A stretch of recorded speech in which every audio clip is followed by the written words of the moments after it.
নমস্কাৰ, মই ৰেহান হুছেইন। মই ৰঙাগড়া হায়াৰ ছেকেণ্ডেৰী পঢ়োঁ, ক্লাছ 10ত।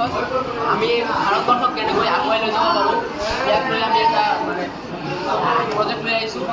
সেইটো হ'ল যে আমি জৈৱিক সাৰ ব্যৱহাৰ কৰি আমাৰ ভাৰতবৰ্ষক কেনেকৈ আগুৱাই লৈ যাব পাৰোঁ। আমি বেছিভাগ কৃত্ৰিম সাৰ ব্যৱহাৰ কৰোঁ। কৃত্ৰিম সাৰ ব্যৱহাৰ কৰিলে কি হয়, আমাৰ পৰিৱেশটো বেয়া হয় আৰু আমাৰ গছ গছনিৰ কাৰণেও বেয়া। যদি আমি জৈৱিক সাৰটো ব্যৱহাৰ কৰোঁ, আমাৰ গছ গছনিৰ কাৰণেও ভাল আৰু আমাৰ গছ গছনি যি আছে চব দুগুণ বৃদ্ধি কৰিব আৰু আমাৰ পৰিৱেশৰ কাৰণেও ভাল। তো আমি এইটো কেনেকৈ প্ৰস্তুত কৰিব লাগে এইটো চাই দি আছোঁ। তো এনেকুৱা এটা প্লাষ্টিক ল'ব লাগিব। প্লাষ্টিক আমি ইয়াতে এটা টাব লৈছোঁ। টাবৰ ভিতৰত প্লাষ্টিকটো সোমাই দিম।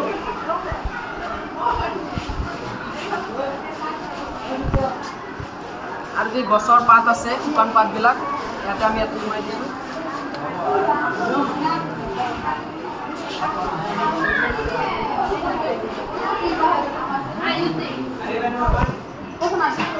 শুকান পাত আমি তলত দিলোঁ। আমি শুকান পাত তলত দিছোঁ আৰু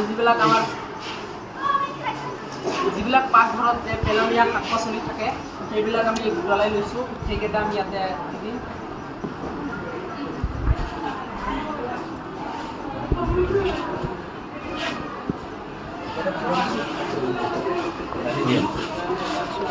তাৰপিছত ইয়াৰ পিছত আমি মাটি লৈ লৈছোঁ। ইয়াতে মাটিখিনি ওপৰত দিম।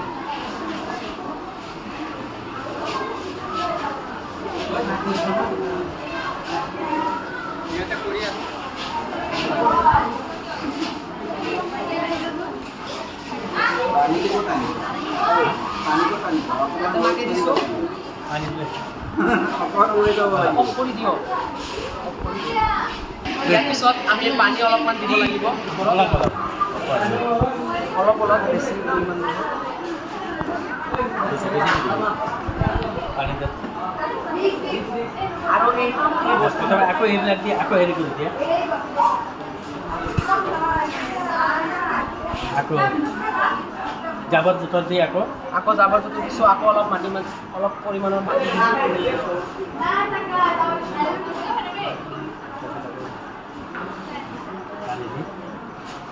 আকৌ অলপ পানী দিম।